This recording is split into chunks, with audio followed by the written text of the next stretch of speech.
Yan na naman ang ulam natin ngayon, guys. Yan. Yan o. Yan ang ulam natin ngayon. Kahapon ay manok. Kahapon ay pusit at saka hipon. Ito naman ay yan o, bangos. Inihaw na bangos, mga idol. Yan ang sasawa natin o. Yan. Yan o. Inihaw na bangos. Inihaw na bangos, tapos tiil. Ano na ang tawag doon? Adidas pala, Adidas. Yan mga idol. Inihaw na bangos. Hapon ang ulam natin kahapon ay hipon at pusit. Yan naman ay inihaw na bangos. Medyo hindi ko lang type, guys, yung inihaw na bangos kasi matinik. Kaya hindi ko type, pero wala, ito ang ulam namin, kaya type ko na rin. Pero hindi ko type kasi matinik. Pero kahapon masarap talaga na hipon at saka pusit naman kahapon.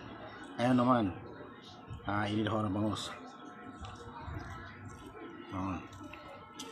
So kain tayo mga idol.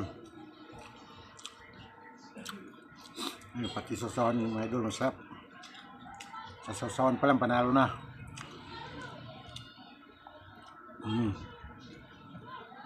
Ang sarap.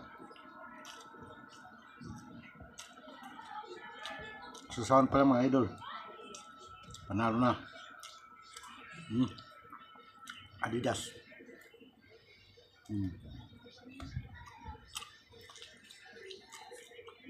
Galang. Prito lang siya, hindi siya barbecue. Kung barbecue mas masarap, ay ito prito lang. Pritong Adidas. Pero ito bangos.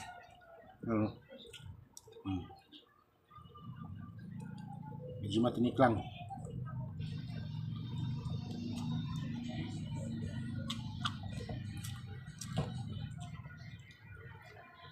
Yan, balik lang mga idol. Malaking bagay po sa akin yung like nyo. Balik na lang. Maraming salamat. Magandang gabi.